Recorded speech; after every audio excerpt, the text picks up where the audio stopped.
Nossas Bíblias, Evangelho segundo escreveu Lucas. Lucas 24, verso 13. Diz assim a palavra do Senhor. Naquele mesmo dia, dois dos seguidores de Jesus caminhavam para o povoado de Emaús.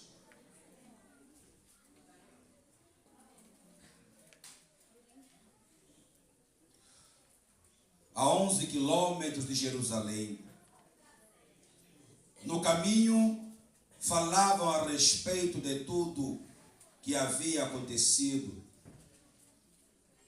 Enquanto conversavam e discutiam, o próprio Jesus se aproximou e começou a andar com eles. Os olhos deles, porém, estavam como que impedidos de conhecê-lo ou reconhecê-lo. Jesus lhes perguntou sobre o que vocês tanto debatem enquanto caminham. Eles pararam com o rosto entristecido.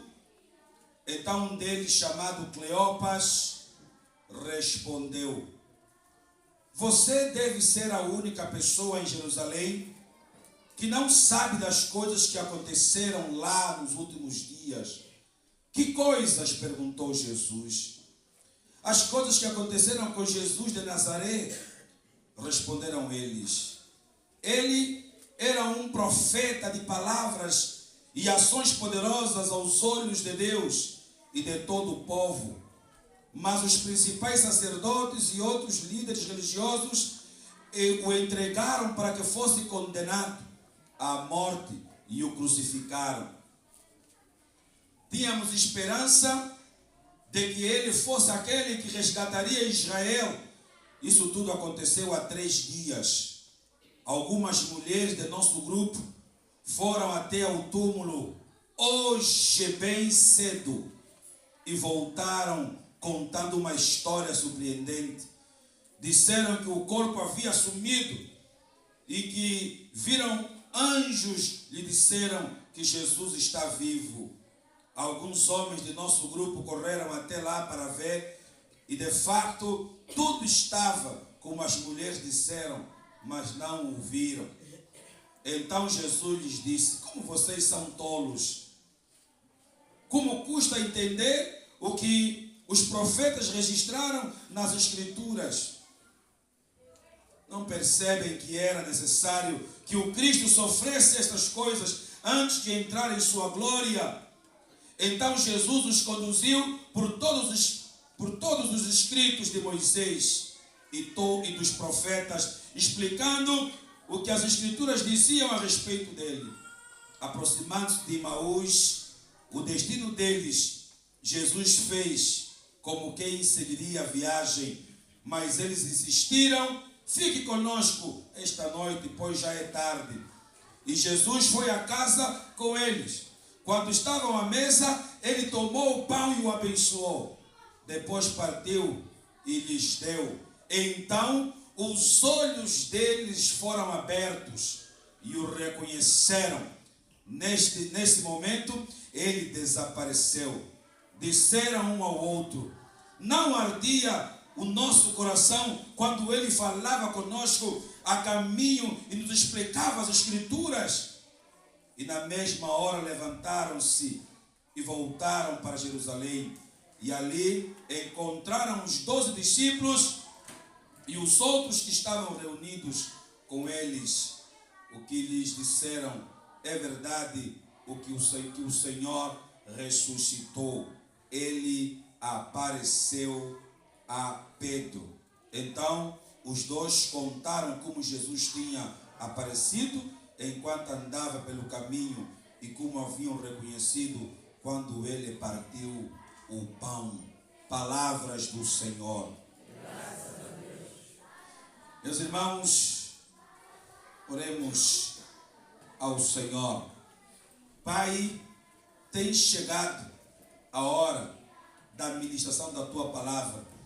Nós já cantamos, nós já oramos, Senhor. Agora queremos ouvir a Tua voz. Fala-nos nesta manhã para a honra da Tua glória. Importa que eu diminua e em mim cresça o Senhor. E que essa palavra a ser ministrada seja revelada pelo Teu Espírito Santo e encontre lugar em cada coração. Eu me deixo abandonado aos Teus braços para que, conforme o beneplácito do Teu querer, o Senhor possa me usar como lhe parecer bem, para a honra da Tua glória. Em nome de Jesus, pelo Espírito Santo, que é Deus contigo no céu, oramos assim. Amém. Irmãos amados, eu quero conversar com a igreja nesta manhã sobre a mensagem da ressurreição de Cristo. A mensagem da ressurreição de Cristo. As melhores notícias que o mundo já ouviu vieram do túmulo vazio.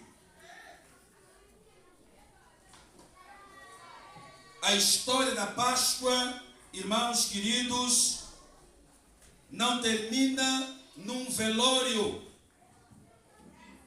mas sim com uma festa. O túmulo vazio de Cristo foi o berço da igreja. Inaugurou uma nova fase na vida do povo de Deus. Nós pregamos, cantamos um Cristo que esteve morto e está vivo. E não um Cristo que esteve vivo e está morto. A morte é uma intrusa na existência humana. É tida como a rainha dos horrores. Porém, Jesus é o Rei dos reis, o Senhor dos senhores. A morte foi vencida por Jesus.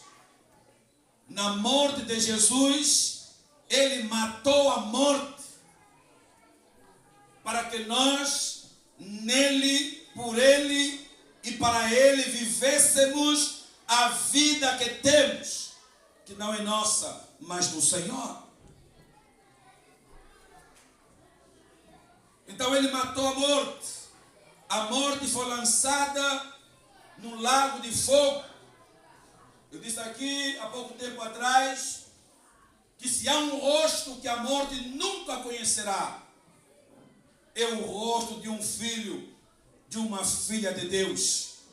Porque em Jesus, na sua paixão, na sua morte e na sua ressurreição, Ele garantiu-nos a vida. E o texto diz que aqueles que creem em mim, ainda que estejam mortos, viverão. Então Jesus matou a morte para nos garantir a vida. Irmãos amados, aqui, queridos irmãos, a ressurreição de Cristo é a demonstração do supremo poder de Deus, a soberania de Deus.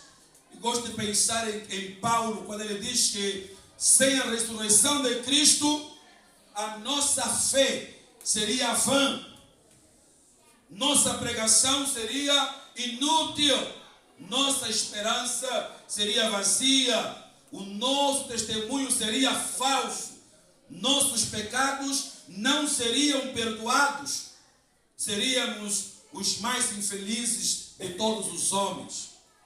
Agora, irmãos amados, sem a ressurreição de Cristo, a morte teria a última palavra. A nossa esperança de ir ao céu, irmãos amados, seria um pesadelo. sem a ressurreição de Cristo, o cristianismo seria uma farsa inventada pelos cristãos. Os mártires teriam morrido por uma mentira e uma mentira teria salvado o mundo. Mas a boa nova é, e eu gostaria que você dissesse ao seu irmão, Cristo ressuscitou. O túmulo está vazio. Então a grande diferença entre o cristianismo e as grandes religiões do mundo é que o túmulo de Jesus está vazio. E enquanto líamos, irmãos amados, encontramos a experiência de Buda, o grande líder indiano, religioso indiano. Aqui morreu e foi sepultado e não ressuscitou.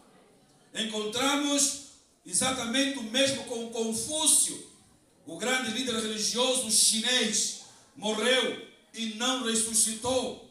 Encontramos Maomé, fundador do islamismo, a mesma coisa, não ressuscitou.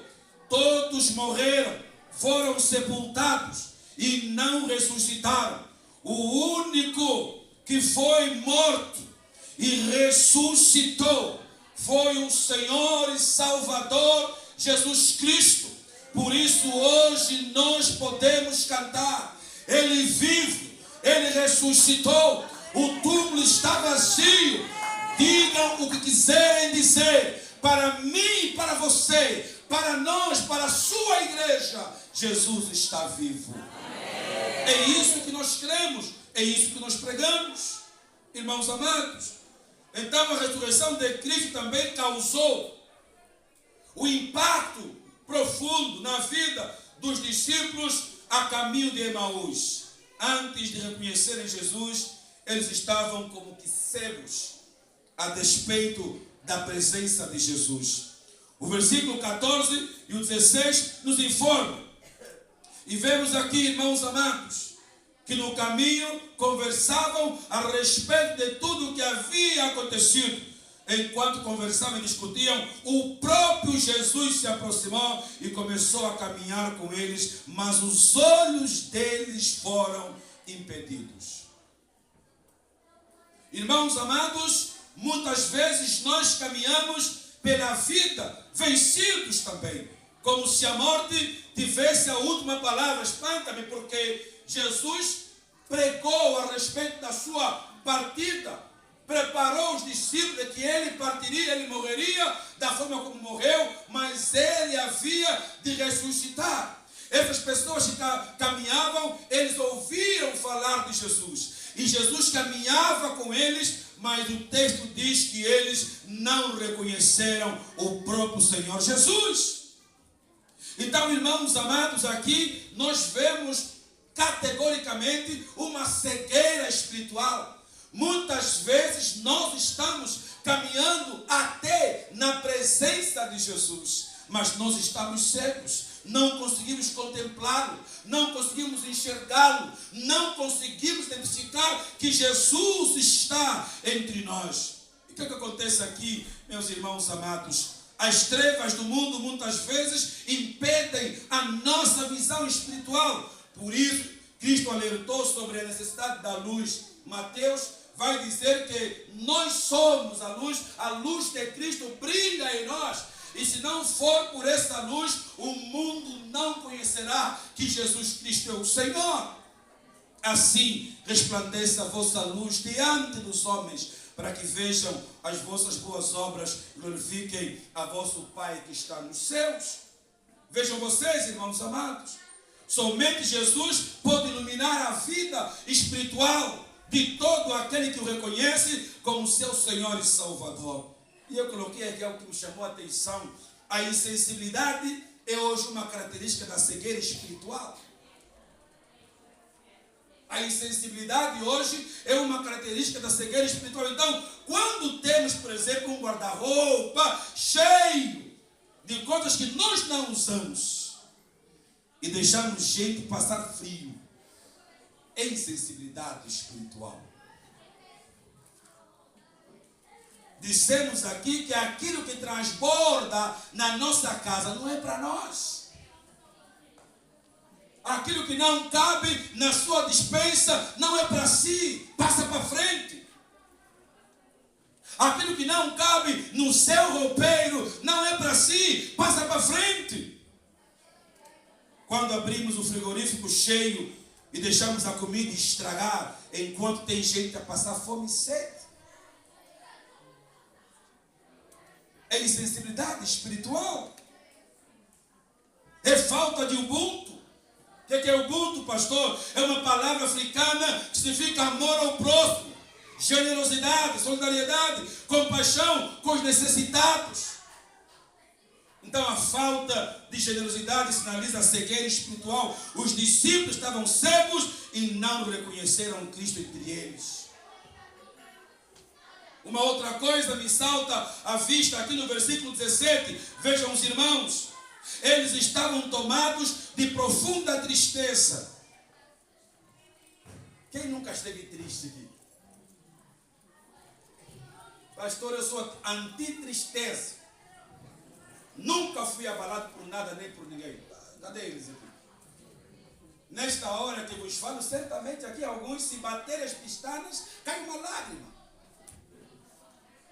Aqui, irmãos amados, olha o texto. Eles me perguntou sobre o que vocês estão discutindo. Enquanto caminham, eles pararam com os rostos entristecidos. Os discípulos, meus irmãos, estavam tristes quando deveriam estar exultando de alegria. Quantas vezes, irmãos amados, na nossa vida é uma via sacra de lamento. Tem gente aqui que tem o dom de desfiar rosário de lamentação ou lamentações. Tem gente que murmura por tudo e por nada, por conta dos sofrimentos da vida. Meus irmãos amados, olhem vocês aqui.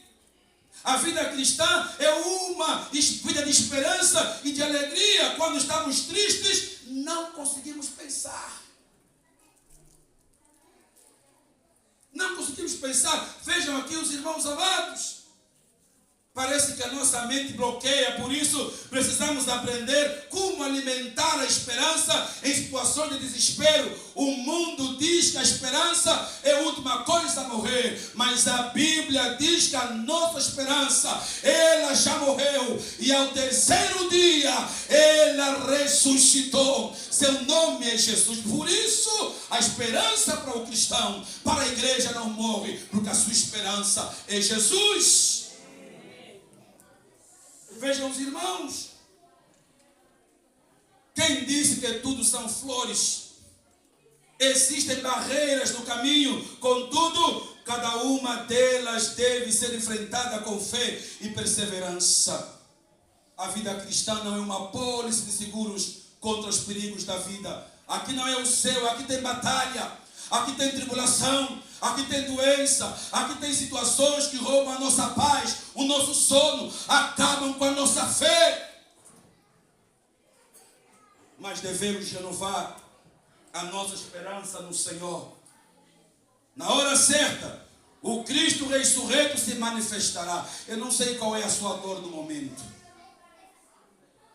mas em tempo certo, o Cristo que ressurgiu, ele se manifestará. As dores virão, os diagnósticos sombrios virão, as doenças visitarão, mas Jesus está conosco no caminho. Ele já ressuscitou e se manifestará.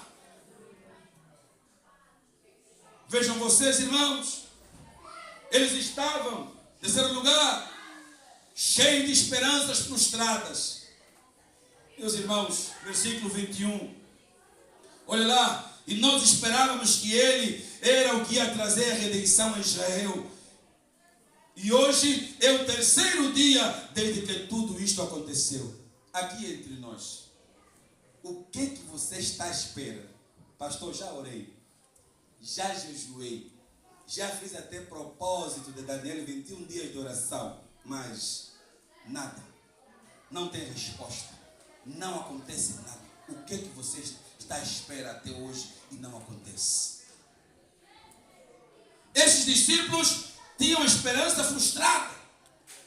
já tentei. Tem gente até que diz, poxa, já tentei, já fiz de tudo, mas não deu certo. Mas eu queria dizer alguma coisa a você nesta manhã. Todas as tentativas que você fez, provavelmente sejam baseadas nas suas próprias intenções de ter o que você quer ter. Mas se não estiverem aliadas à vontade do Senhor, elas não vão acontecer.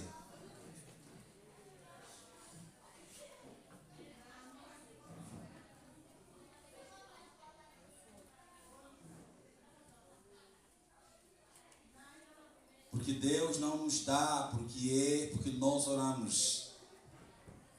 Deus nos dá porque Ele é Pai e conhece a nossa necessidade. Porque o que você, pai, mãe, faz com seus filhos, você não dá o que dá aos seus filhos porque eles pediram. Você dá porque você é pai e mãe e conhece a necessidade.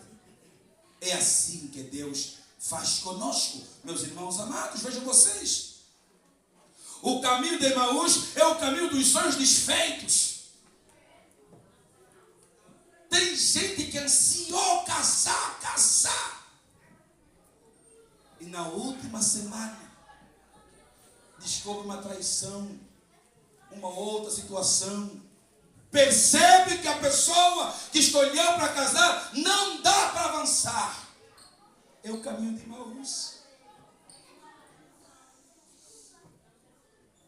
Eu já contei aqui para a igreja um casamento que durou menos de 30 minutos.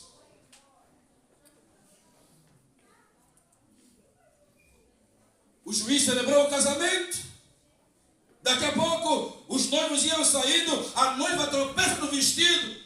O marido, em vez de socorrê-la, estender a mão e puxar para cima, olhou para ela, ainda chamou nomes da senhora.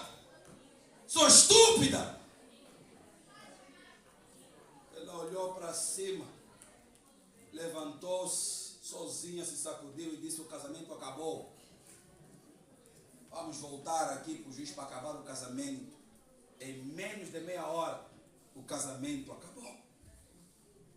É o caminho de Emaús. Vejam vocês, irmãos. O caminho de Emaús é o caminho da esperança morta. É o caminho da falência dos projetos. Quantos licenciados, mestrados, doutorados são subempregados? Quantos? É caminho de Emaús. Não são valorizados como tal. E eu ouvi esses dias alguém dizendo, aqui nesta geografia em que nos encontramos, aqui para se ter sucesso não é a médio nem a curto prazo. Aqui onde nós estamos, para se ter sucesso é a longuíssimo prazo. Então, por mão do seu lado, se você está aqui nessa geografia, coragem. É caminho de Emaús.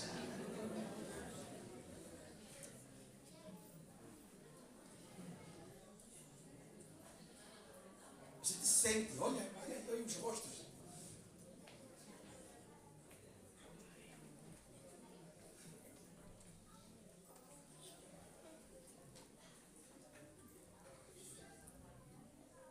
Por isso a gente às vezes brinca, né? De gente que ora para fechar os correios. Aquelas faturas que não pedem licença quando chegam. Tem que trabalhar. É caminho de Emaús. Vejam vocês. Emaús é o caminho daqueles que acham que não tem mais jeito. Talvez até você pense assim no seu próprio casamento. Tem gente aqui que casou, mas não conhece a felicidade do seu próprio casamento. Não tem memórias. E quando vê o marido da outra a tratar bem aí a esposa dele fica assim, mas isso acontece mesmo, é real. Parece que essa novela não é real mesmo. É do céu que não funciona. É caminho de Emaús.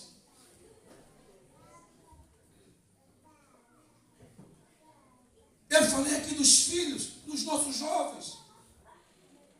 É uma bênção. Se eu perguntar aqui os pais que têm aqui os jovens a cantar, a fazer as peças aqui, a satisfação desses pais. E tem aqueles que até estão aqui, mas nem sabem onde os filhos estão. É caminho de Emaús. Vejam vocês. Olha aqui.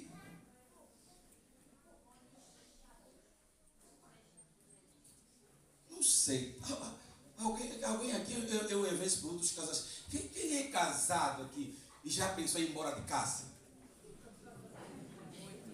Já arrumou as malas? Já até arrumei as malas. Não tive coragem de ir, mas arrumei. É caminho de...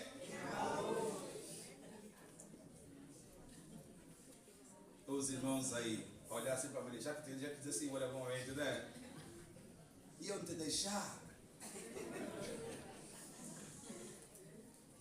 É caminho de Emaús. Veja lá. Está aqui.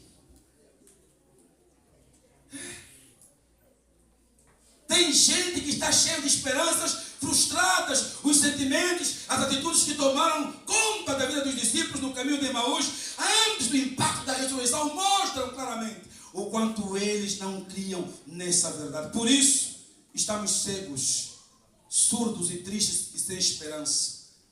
Mas a partir do momento em que eles passaram a considerar o facto de que Jesus, de que a ressurreição de Cristo era uma realidade, seus corações foram impactados de uma maneira sobrenatural. E aqui, o que aconteceu na vida dos discípulos após a ressurreição de Cristo. Vejam vocês, irmãos amados. Primeiro, a ressurreição abre os olhos para o entendimento das Escrituras. Olha o texto, versículo 26, 27 e 31. Não devia o Cristo sofrer estas coisas para entrar na sua glória? E começando por Moisés e todos os profetas, explicou-lhes o que constava a respeito dele em todas as Escrituras. Irmãos, aqui para mim, Jesus é o tema principal da Bíblia. Se você ler o Gênesis, ele está lá. Se você ler Êxodo, ele está lá. Deuteronômio está lá. Levítico está lá. Êxodo, ele está lá. Se você vasculhar o Novo Testamento, de Mateus, Apocalipse, ele está lá. Jesus é o centro da Bíblia. Por isso nós pregamos aqui. É impossível conhecer a Jesus sem a palavra. Então, se você não lê a palavra, você não consegue ter condições de conhecer a Jesus. Por quê? Olha aqui, meus irmãos amados.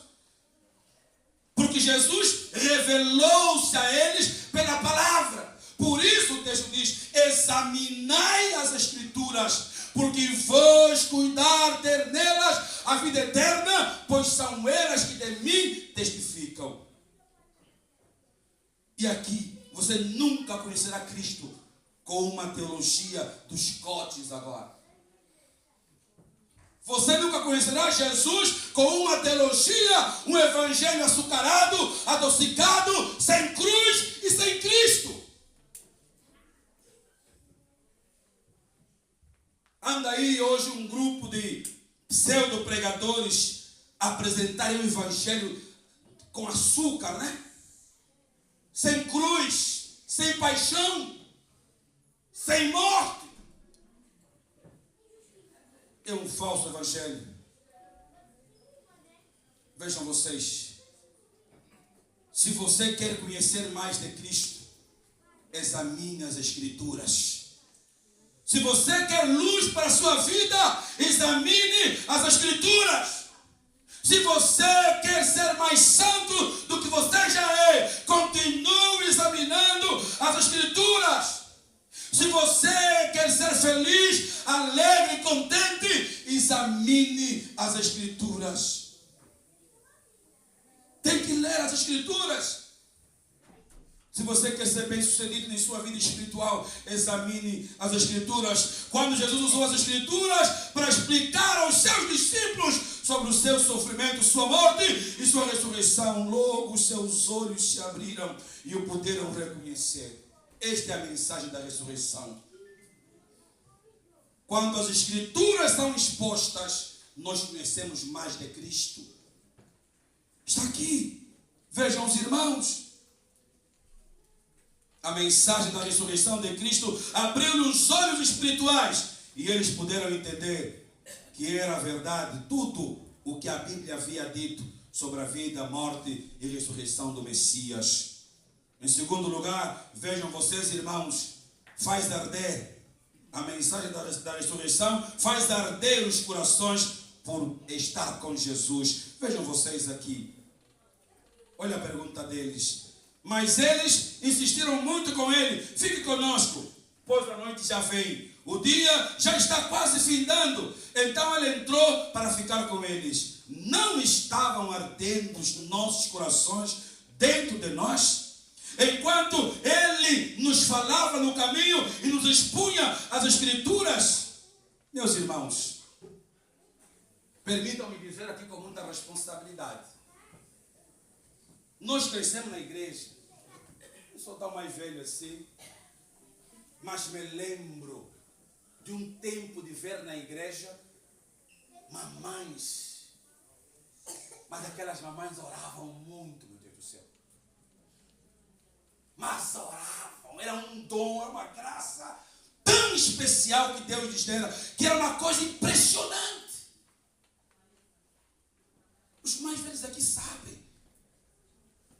Tinha umas mamães para... Quer dizer, você passa ao pé delas, era uma graça tão especial. A gente não entendia. Quando abrisse a boca para orar, quando abrisse a boca para soltar uma palavra de conselho. E me permitam dizer, tenho saudade dessas mamães fervorosas. É sobre isso que estamos vendo aqui nas Escrituras. Já houve uma geração de jovens. Os jovens que oravam. E nós ainda frequentamos aquele grupo de jovens que foram expulsos por causa da oração. Nunca me expulsaram, graças a Deus, porque nunca me apanharam de repente. Mas tenho saudade dessa geração dos que oravam. Veio de uma geração dos jovens, nós éramos destemidos. Ir nas casas para expulsar demônios. 14 dias de jejum e oração e chegar lá e repreender o demônio. Tenho saudade dessa geração.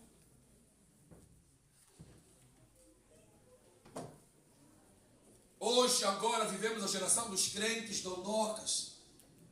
Crentes finos. Se orar um pouco alto, não é nosso, é de quem então?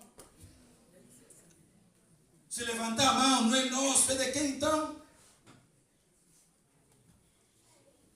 É de quem? O que é nosso? Precisamos, irmãos amados, ser impactados pela ressurreição de Cristo e incendiar os nossos corações. Eu conto a história, já contei a igreja, de uma igreja que de repente começou a incendiar. E todo mundo preocupado a pegar baldes para apagar o fogo na igreja. Esse vem, aparece lá um vizinho da igreja. Nunca pisou pedendo na igreja, mas naquele dia tem fogo, vou lá, acudir. Pegou também o seu balde e começou a apagar o fogo da igreja. Daqui a pouco, tem sempre uma irmã curiosa. Olhou assim para o lado. Oh, vizinho, nunca vieste aqui na igreja. Só hoje mesmo que vens. O vizinho respondão, olhou para ela assim, disse, nunca teve fogo?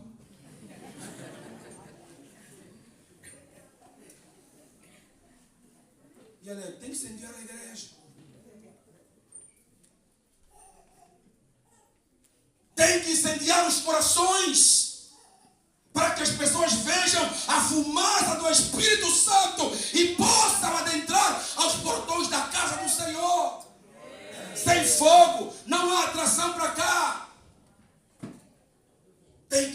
queimar os corações. Tem que arder os corações daqueles que amam o Senhor. Por isso que ficamos embasbacados quando o teu coração só tem lá uma geladeira bem grande, assim, um frigorífico bem grande, com gelos assim gigantões. E o outro está fervoroso, começa a olhar assim, estranhamente.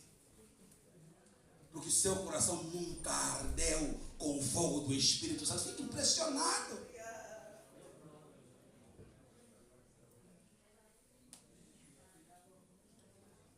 Diga aí por irmão, incendeie o seu coração.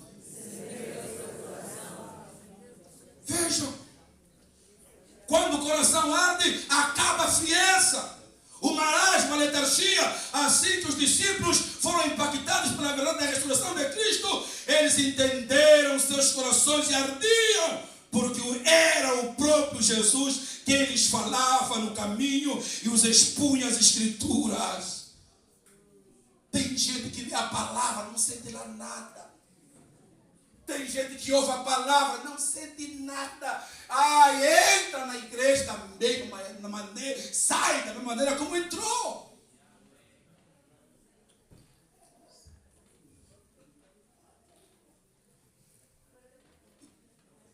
O grande avivalista John Wesley disse que sentiu o seu coração estranhamente aquecido pelo fogo do Espírito, e a sua vida e o seu ministério foram totalmente transformados pelo poder de Deus.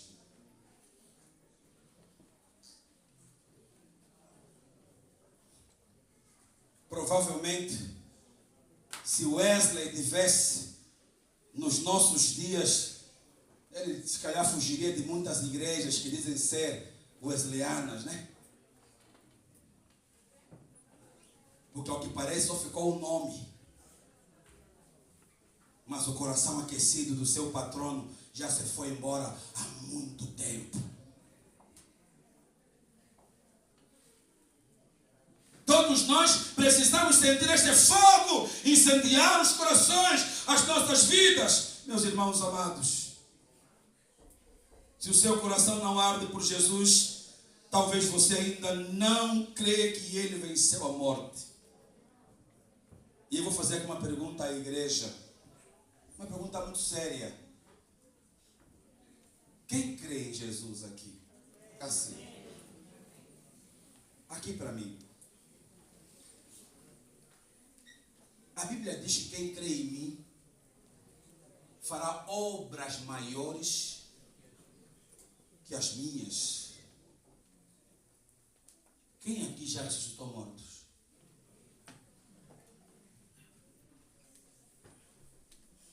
A igreja diz que crê em Jesus. Quem já ressuscitou morto aqui? Quem já fez paralítico andar aqui? Quem? Quem já curou cego aqui? Só tem uma resposta. Nós não cremos.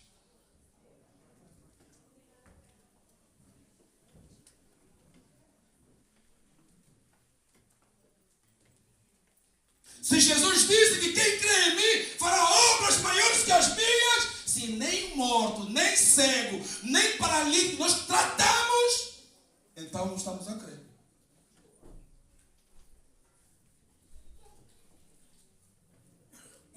Pergunta ainda aí, onde é que estamos a falhar?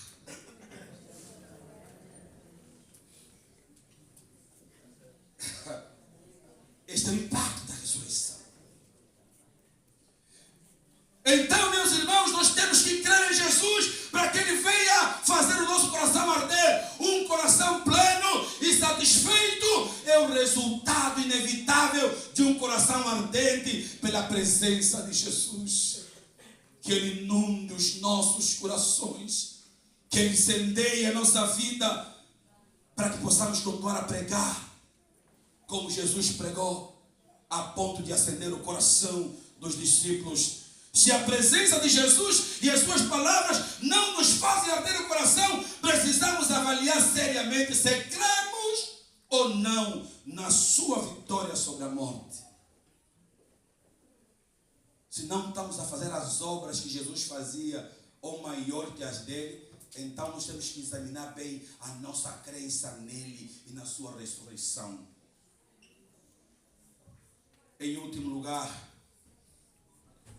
a mensagem da ressurreição apressa pés velozes para a sua proclamação. O Senhor ressuscitou e apareceu a Simão. Então, os dois contaram o que tinha acontecido no caminho e como Jesus fora reconhecido por eles enquanto partia o pão.